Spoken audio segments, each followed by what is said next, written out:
Hey guys, what's going on? This is Jake here from CWC Technologies, and Samsung just announced the Galaxy Tab S4, and I honestly don't know why.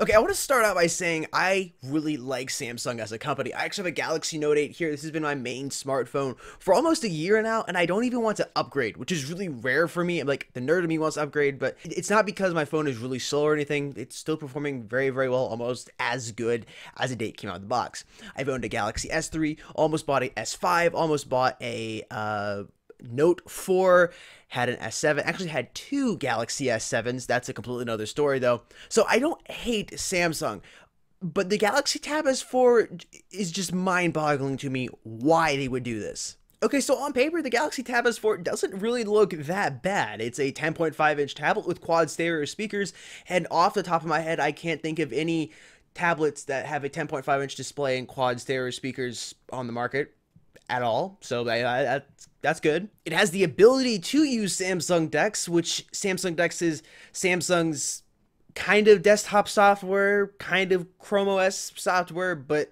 like Android with a desktop interface. It's kind of weird. I still don't quite understand it myself, but it's got that going for it as well. Oh, and by the way, it doesn't have a fingerprint scanner, although looking at the tablet itself, it looks like it has plenty of room to fit in a fingerprint scanner on the front bezel, but it'll be using facial recognition and iris scanning to unlock the tablet, which after having used Samsung's facial recognition and iris scanning on both the S9 and the Galaxy Note 8, it doesn't seem very tablet friendly, but that's just me. And it's going to cost $650 to $700. I can't get an exact confirmation on the price. I've seen conflicting reports, but it's going to be $600 to $700. By the time this video comes out, there'll probably be a definite price tag on it, and I'll have dropped it in the comment section down below. But it's going to be around that price tag. Now, for me, when I begin thinking about it for more than 3 seconds and stop looking at the glamour shots, this is where the issues begin to arise. So first off, it's using a Snapdragon 835, which is last year's SoC, which is last year's major Snapdragon system on a chip. It's okay, it's got decently respectable benchmarks, but it's not the current 845. It's not necessarily a bad chip, but it's definitely slowing down on older devices. If you can actually check out Marquez's last video, where Marquez Brownlee that is, where he complains about the 835 slowing down in his Google Pixel. He has an old Google Pixel and a new Google Pixel, which he's bought, Google Pixel 2, excuse me, and they've both slowed down using the Snapdragon 835. Now, this does come down to software optimization. You can optimize the software a little bit better for your SoC or system on a chip. I know my Note 8, I think, has been fairly well optimized for the 835 because it's still performing very, very well out of the box. But if it's not, it definitely hinders the performance of that SoC system on a chip. But it's still not as powerful as something like the A10X that Apple has in their iPads, or even the 845. So A, you're shipping it with a year-old processor, which I don't understand, because the year-old processor is not like the A10, which Apple is using in its budget-friendly iPad, which is just way more powerful than the 835 ever was, and of course ever will be. So I don't quite understand why you're shipping with the 835. And again, Apple's budget iPad, which is shipping with last year's SoC, is only $329. Your tablet's like double the price. Again, I don't have exact confirmation. Look for the confirmation of the exact price tag in the comment section down below. Issue number 2. They're selling it as a productivity device with a Snapdragon 835 and 4 gigabytes of RAM that's running Android. Samsung's version of Android, which we know is usually got more bloatware and bogged down software than stock Android on it. But the biggest thing they're pushing here with productivity is the ability to use Samsung DeX. Let's talk about DeX, shall we? I'm going to read off Samsung's website talking about DeX. Turn your phone into a PC-like experience. Samsung DeX lets you connect your DeX-powered Samsung device to a keyboard, mouse, and monitor for a more desktop experience anywhere, powered by your phone or tablet.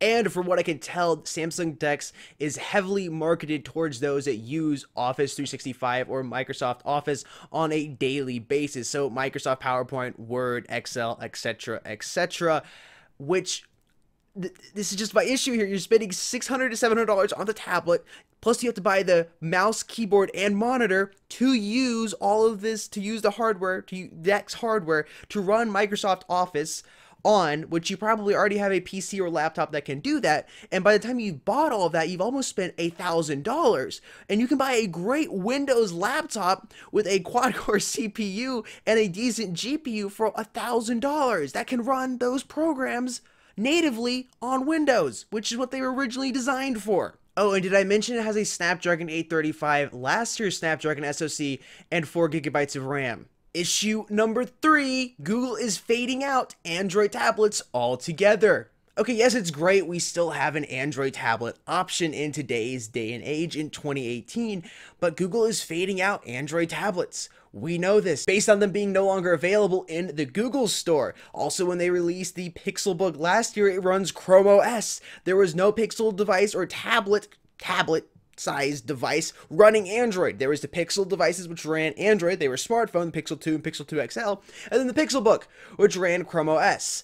Samsung, once again, being the only manufacturer actually making an Android tablet. Now, the issue with Google no longer actually supporting it, at least unofficially, they haven't said anything officially about no longer supporting Android tablets, is that developers see this. Developers stop making apps, new apps for tablets. They stop optimizing old apps. They stop doing new things with apps on tablets with increasing hardware and power potential because there's just no reason to, because Google's no longer supporting it and we're moving to Chrome OS. So why am I going to spend $700 on a tablet that's basically meant for checking my email, doing my calendar, and Microsoft Word?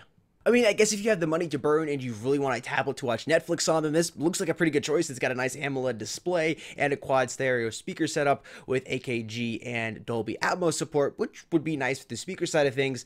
But are you seriously going to buy a tablet for that? I mean, if you are, that's fine. But I think the average individual is not going to. Yes, there's going to be like 5 people out there that do. I mean, congratulations. You earned your money. You can spend it how you want. That's how you want to spend your money and spend your time, your free time. That's perfectly fine. I'm not saying that. But I'm saying for the average person that's usually getting a device to like this to get work done, at least that's the way Samsung is marketing it at, why am I buying this? I'm still confused as why I should buy this over an iPad. And this is when we come to our final point. Issue number 4, app support.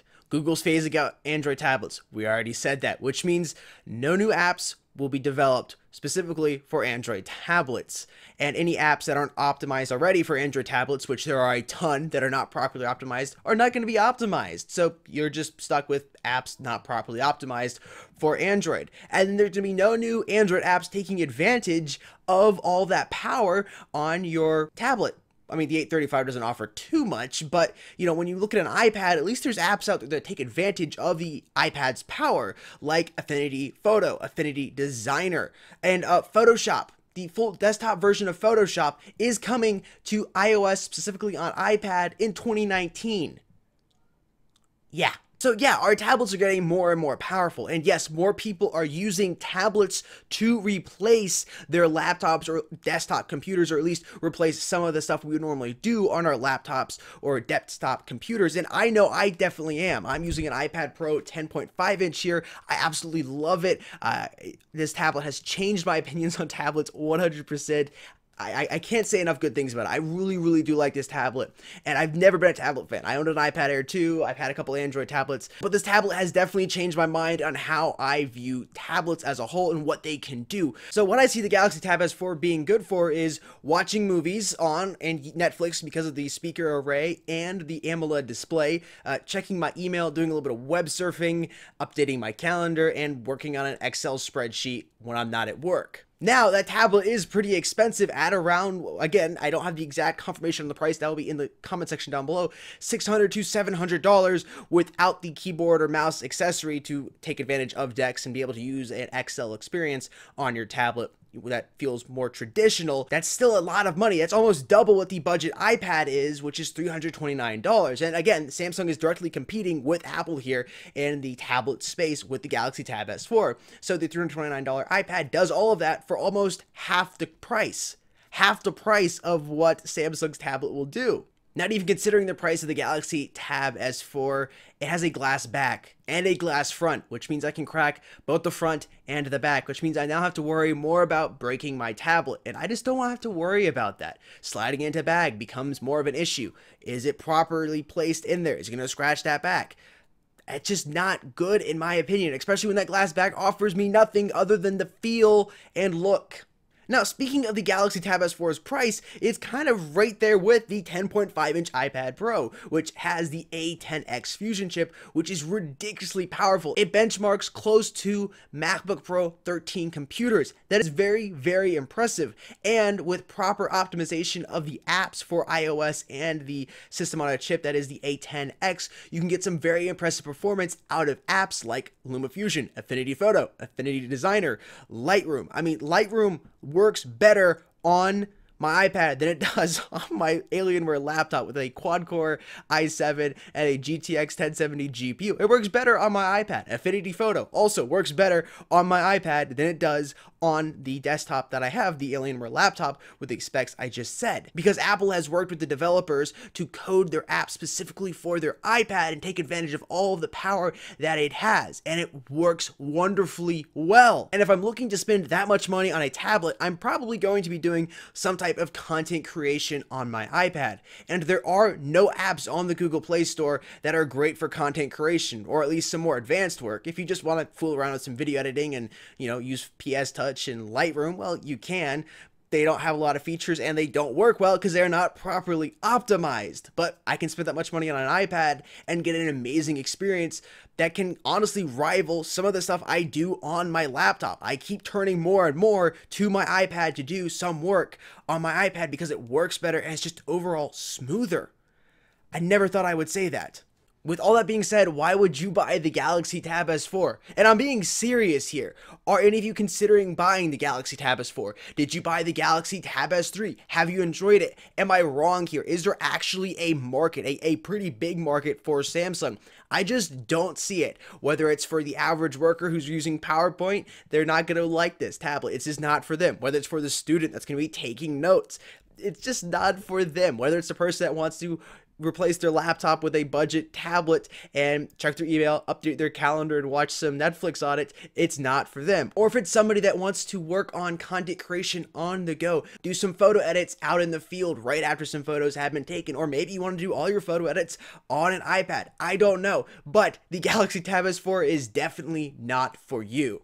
Either because there's not enough power, there's not enough apps to fully take advantage of that tablet experience, or they're just not optimized well enough, or they just aren't even on the Google Play Store and available for you to use. If I'm wrong, let me know in the comment section down below. I'm sure you guys won't have an issue with doing that. And if you agree with me, also let me know. I would appreciate that. Anyways, guys, with all that being said, this is Jake here from CWC Technologies. Don't forget to drop a like on the video if you did enjoy it. If you didn't, you know what to do. Don't forget to subscribe and ring that notification bell so you're notified every time we upload a new video. This is Jake here from CWC Technologies, signing out. I'll see you guys somewhere soon on the internet. Peace.